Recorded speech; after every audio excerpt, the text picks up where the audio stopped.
Hello and what's up internet? It's me, Canonically, with surprise surprise another Smash centered top 10 countdown. So, Super Smash Bros. Ultimate's getting praise from all directions. This was not a surprise. I mean, it was written in the stars, told by the prophets of old, shown in the modern crystal balls that is the media, and pretty much predicted by anyone who's paid any attention to the directs. I sure did, though I might have been a bit late to the party. Let's talk about how fucking great Super Smash Bros. Ultimate is. It has everything you could ask for. All the characters, all the new mechanics, stage mode, classic mode, tournaments, smashdown, items, DLC, unlockables, spirits, and most importantly, the amazement that is the world of light. This story mode that killed all our favorite characters, with one exception, has made everyone crazy and making their tier lists and top 10s and whatnot after Kirby came in and made all of their characters look incompetent. Recently, people have been coming out with their own top 10 strongest character lists. So, late to the party as always, I decided, hey, why not get into this fun discussion?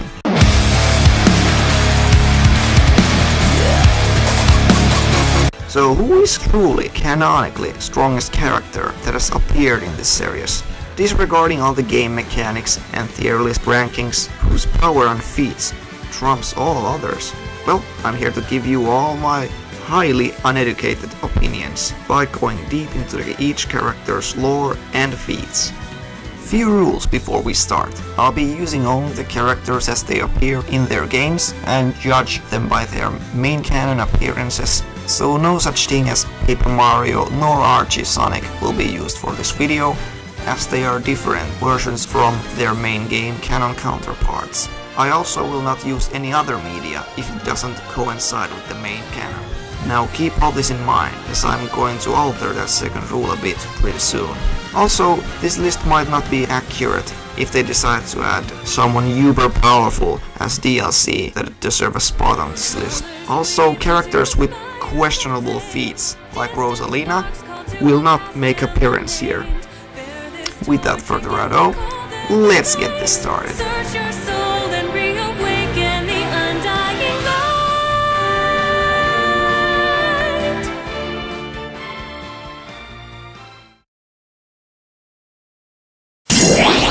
Samus is no-brainer for this list.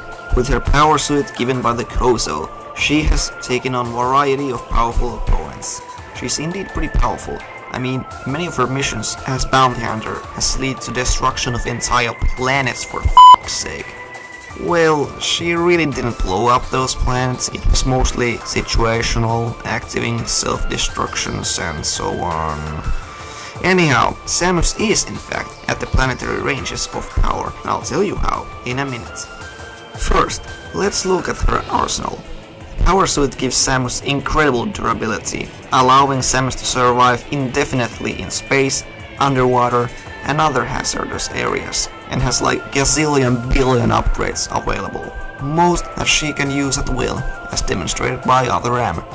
Samus, activate the Varia feature on your suit to protect yourself from heat damage. Which is funny, seeing how she seems to lose them from time to time. Her main weapons are her arm cannon, capable of firing crap, ranging from plasma to missiles and ice beams, each with their unique way of destructing things. Also, her power bombs can flat out disintegrate people, and melt 5,000 pounds worth of steel, apparently. And of course, it gets better. See all these guys? They were armed with pretty decent weaponry themselves. And see this fella here? All of that crap couldn't scratch it. However, Omega Beam, ancient super weapon of mass destruction firing compact miniature nukes that Samus happens to have, kicks this thing's ass. Also, ever heard of Annihilator Beam? Probably not everyday occurrence really. But I tell you, that's some crazy shit. It shoots out antimatter particles. She has tanked attacks from Ridley that can wreak town level destruction, endured planet Zebes 960 times gravity as a child and destroyed planetary defense shield around Mother Brain that nothing sort of micro black hole were needed to destroy on a previous occasion. She has time manipulation, healing, energy manipulation and absorption, as well as data manipulation and all kinds of other shit. Is she a planet level though? Well, say hello to Dark Samus, a potential faster than light traveler and pain in the ass that just wouldn't f***ing die, even surviving planets exploding and destruction of Dark Ether, a parallel dimension. Samus was able to defeat her multiple times. Holy f***, what a powerhouse. And that's only number 10. It's definitely a mistake to pit her against the likes of Boba Fett. The reason I chose her over Mega Man, well, the feats speak for themselves. And if we take the Metroid EX manga into account, Samus would go from planet level to borderline universal. Genetically engineered super being built to hold the ultimate power. Shadow the Hedgehog didn't get into Smash 5!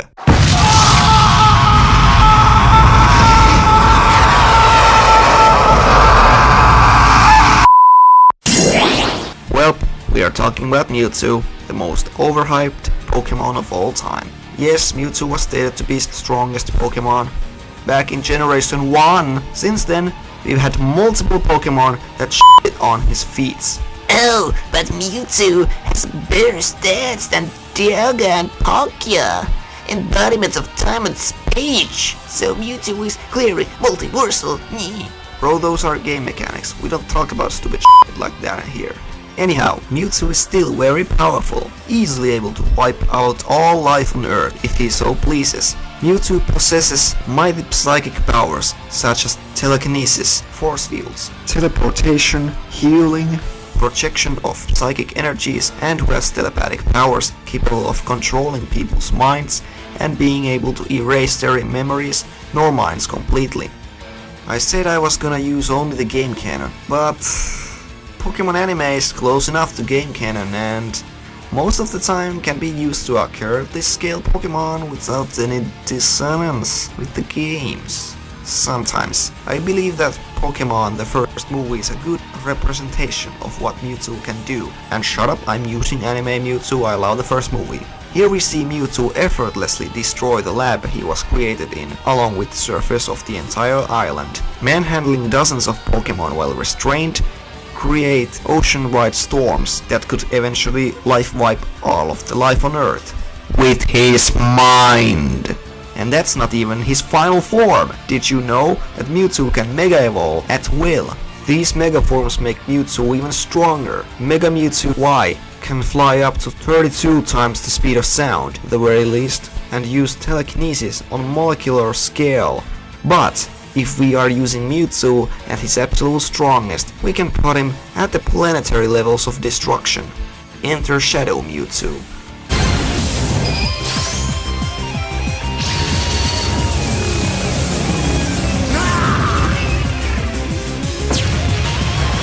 Not only would that at last be enough to destroy Earth, it's not like he can only do it once. In conclusion, Mewtwo is a psychic powerhouse, easily rivaling Samus in DC, but his mental hacks give him the edge over her. If you truly want to know, open your mind!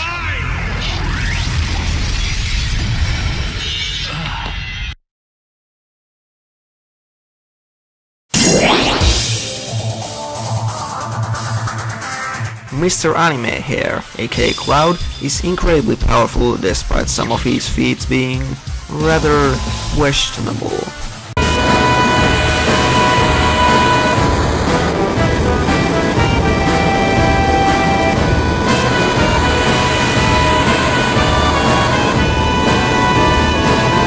However, before we get to that, let's talk about what Cloud really can do that gives him number 8 spot. Let's start with Buster Sword.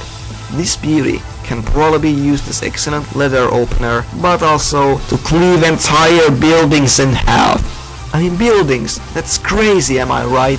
He's fast enough to dodge bullets and keep up with Sephiroth, who is superior to summons such as Behemoth Fury, and Knights of the Round Table.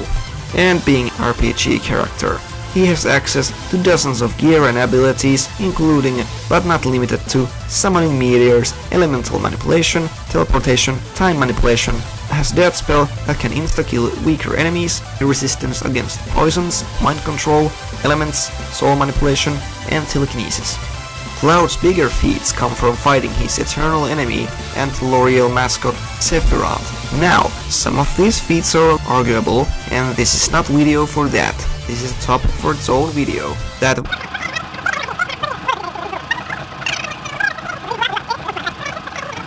However, I'm not here to talk about accuracy of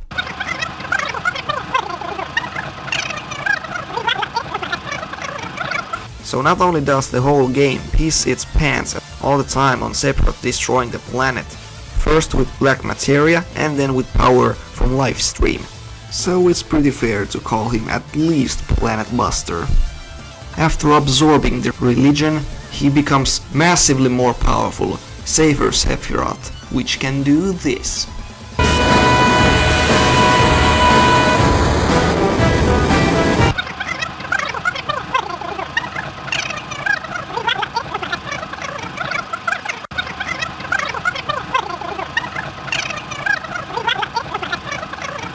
Cloud and Code surviving that is a bit wonky, considering Cloud's low-end feats. Though they were fighting a being capable of destroying Earth a second ago, before this fight. After all that nonsense, Sephiroth stated to have power equal or greater to his safer form. I'm pretty sure. The important thing is that Cloud can kick Sephiroth's ass, as shown numerous times, and yes, adult children movies canon to the games I'm using it, shut up, so there's at least strong precedence to put Cloud above planet level to even solar system levels of power. It's just a bit questionable. Regardless, I'm using that highballed Cloud for this list. So, faster than light, solar system levels of durability and power, and that's only number 8. Yeah. You're in for a treat. The King of the Koopas, the Smash King, King of the Demonic Turtle Tribe, the Meme King, is a powerhouse that many people underestimate. Oh, Bowser's one of the worst villains ever. He dies by falling into lava. How about you shut the up and listen? Bowser has a lot better durability feats to go over. So much in fact that the defeats in New Super Mario Bros. Series seem like outliers. Bowser survives getting pummeled into oblivion by Mario and then thrown into a star. 0 HP left and he comes out unharmed. After which the sun goes Nova. He'll live, wasn't even scratched. Also, in Super Mario Galaxy 2, he gets the tar beat out of him, falls into a black hole. He'll live. In a terrarium? Mario Party 9 falls into black hole, Bowser's inside story is shit weak in that game and still survives a black hole. Man, what's up with all of these black holes? Bowser, you have a problem. Then there's all the magical powers and hacks on top of his physical strength, like turning people into stone, teleportation, immortality, creating fire, terrain alteration, and size manipulation. Also, he can create his own massive black holes that suck up multiple planets. Also, he cracked this star and wrote graffiti over it, just cause he can. He also fought against Dark Bowser, a being that was stated to be easily able to destroy the world, on top of having all the Bowser's abilities, though he needed help from Mario and Luigi for this. I don't fucking understand how people think Ganon has chance of surviving, much less beating this motherfucker. If all of that didn't convince you, I don't know what to tell you, man.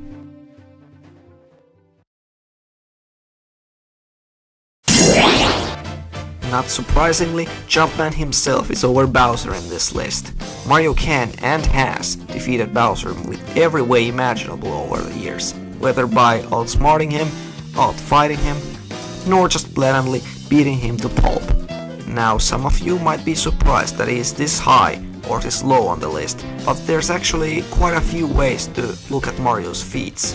To make this easier for me, let's first take a look at how diverse of an arsenal Mario has. He has like gazillion power-ups, 14 that grant him flight, all kinds of projectiles, cap that turns him into intangible or indestructible, mushroom that makes him into giant, and at least 2 stars that make him invulnerable and able to kill anyone with a touch. Well, he can die, but those are more like a game mechanics like time limits and bottomless pits, so its power might just be a game mechanic on its own. Also, if we count items from Super Mario RPG games, he also has a ton of ways to heal, power himself up, and give himself all kinds of immunities. Also, there's a white Canonically leaf that pretty much has no time limit and is basically like super form for him. But that's the power-ups. What can just a base Mario do? Well, for starters, Mario can casually lift castles, destroy airships, and mountain-sized structures by simply jumping, and casually survive falls from outer space. Yeah, okay, that's pretty cool, pretty social. Or how about taking a stroll around black holes and tearing apart Bowser's ass with his bare hands?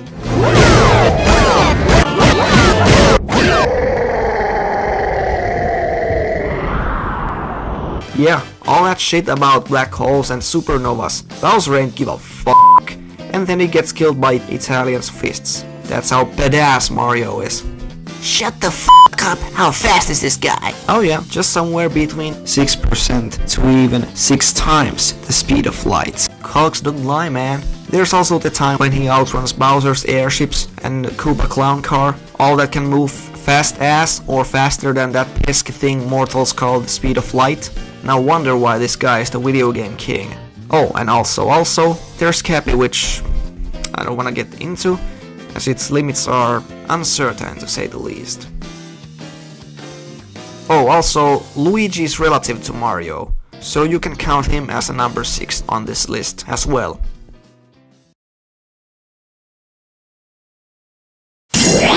Sonic's the name speedblitz his game.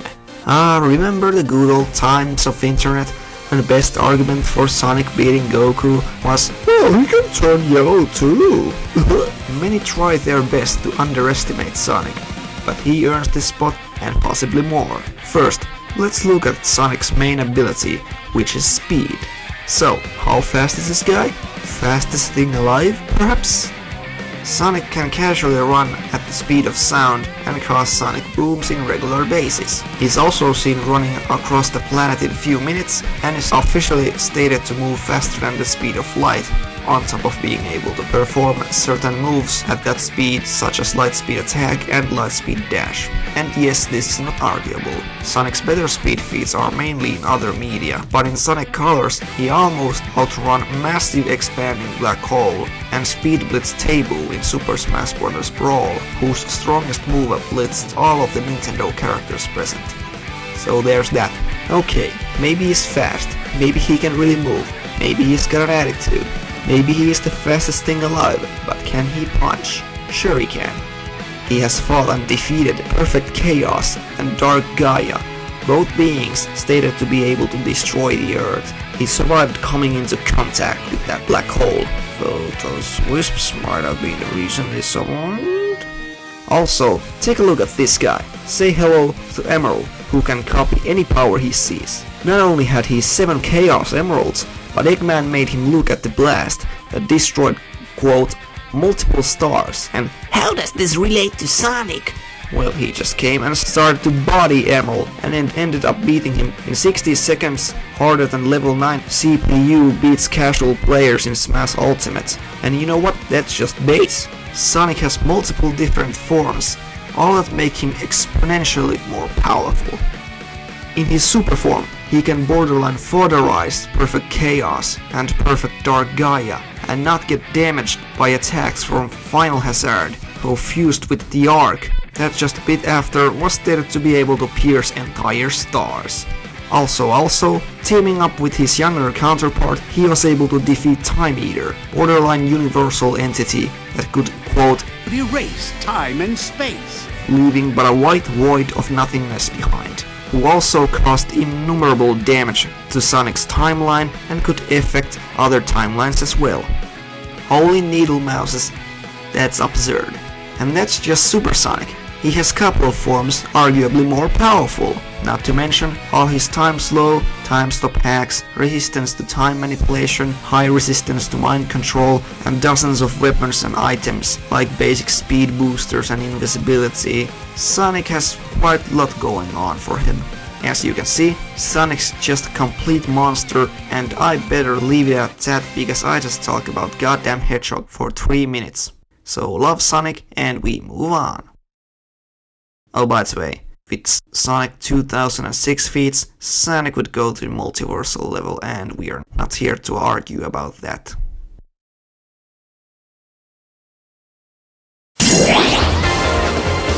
To be fair, putting Bayonetta all the way up here is debatable, so switch her placement at your leisure. But first, let me explain myself why I think she belongs this high.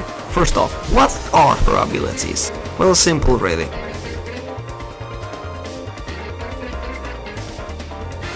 Basic video game stuff.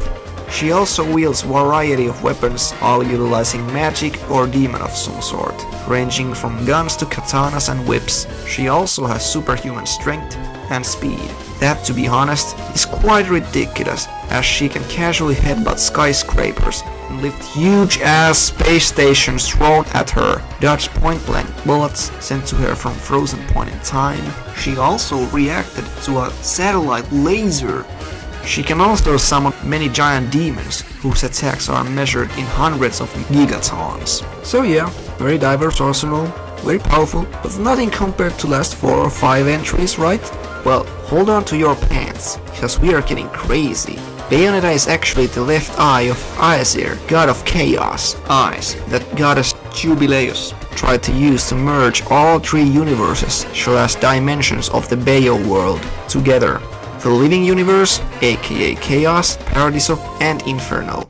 At the start of these 3 realities, Aesir used his eyes to completely control the reality of the world of living. Individually, the left eye is said to have the power of all darkness in these 3 worlds, and Bayonetta just refuses to use it. So yeah, make of that what you will. Let's talk about Jubileus for a second. She was stated to be able to merge these 3 dimensions into one with 2 of these eye magickers. However, she ended up only having half of it. And still, here is Bayonetta fighting her, admittedly with the help from John. Also, Bayonetta and John could combined summon Queen Sheba, who controls Inferno, as Jubileus controls Paradiso. And her strength is not measured in megatons, rather infinitons. Here she is punching Jubileus' sorry ass across the solar system into the sun. But Bayonetta can't call Sheba on her own. She needs help. Oh yeah? In Bayonetta 2, she and her daddy summon Omne, fusion of light and dark, aka Sheba and Jubileus. Bayonetta summons the dark half without assistance this time around. Also in the same game, she fought as Aesir herself, who was regaining much of his former power. So if that doesn't make you close to Universal, I don't know what will.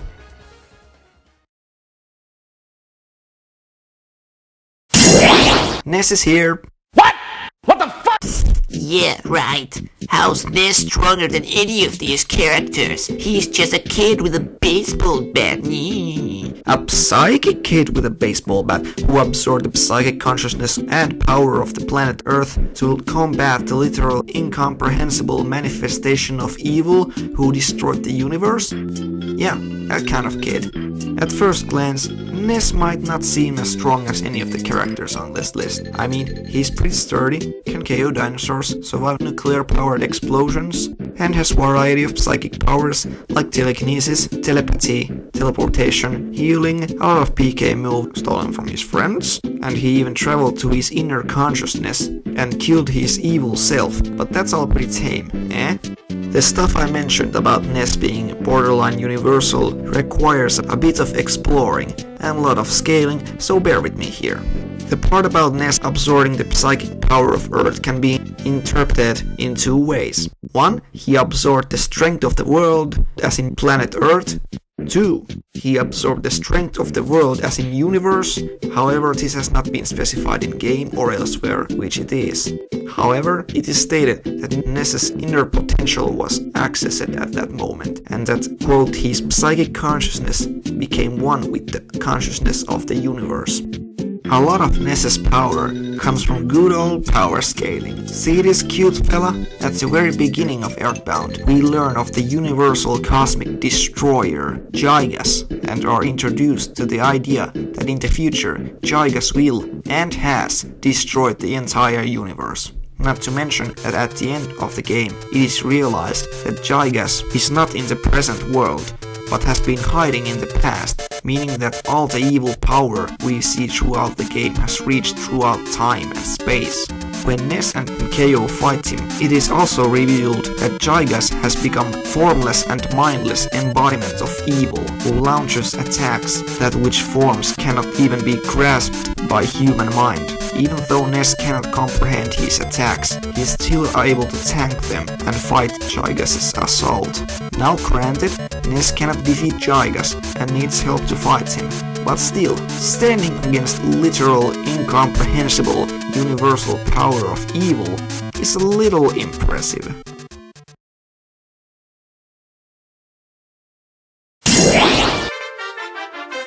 What? Kirby's not number 1. You stupid wanker. Now hear me out.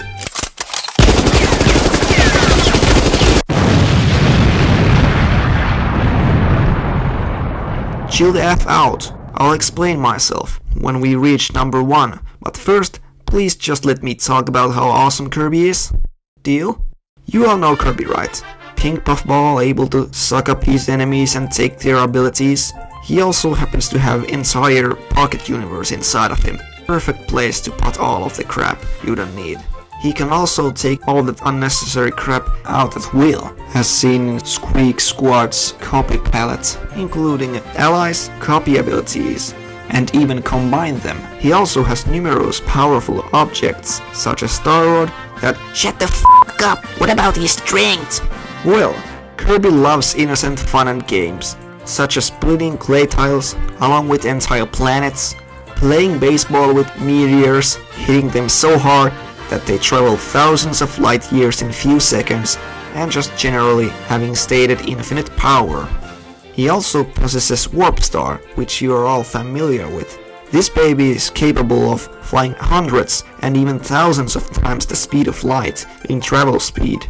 And Kirby is also shown multiple times the capability to fight and react against opponents moving as fast or faster than Warp Star, pretty comfortably. That's just the basics, as these opponents' Kirby fights are the real place where he shines. Let me introduce you to the Galactic Knight. This mofo was sealed away for his, quote, terrifying power, and according to Planet Robobot, planets are simply collateral damage to him, and he can cut open dimensions and control them. Meta Knight, a guy who Kirby can beat on daily basis, has defeated Galactic Knight many times, as has Kirby himself.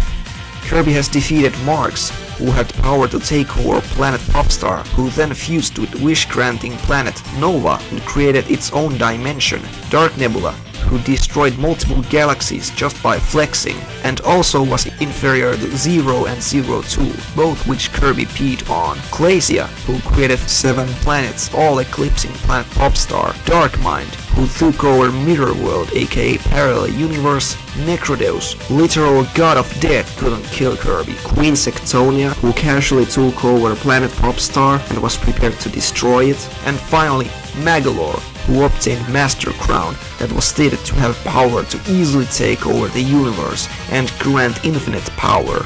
Magolor could basically create dimensions, alter the very fabric of universe, and fight with him ended up destroying the dimension they were fighting in, so admittedly Kirby had help against him. Also, there are Stardream and Void Termina, both universal entities, stated stronger than Magolor, and Kirby fought them too. And it's not like you get this super powerful Kirby by virtue of feats alone, which there are ton of more. Every game Kirby is in, he's portrayed as strongest being in this world. Ridiculous ball of pop that's capable of anything. From the innumerable statements and general writing style perspective, it's pretty obvious that Kirby developers intend to portray him extra powerful. At least there's strong precedents for it. Oh, by the way, Meta Knight is also relative to Kirby, but by how much?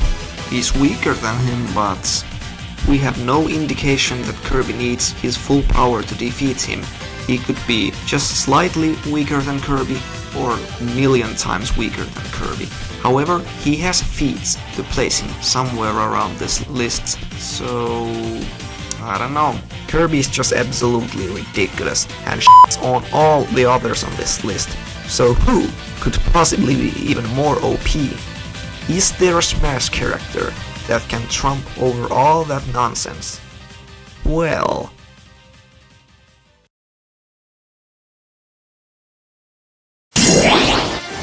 Backslash!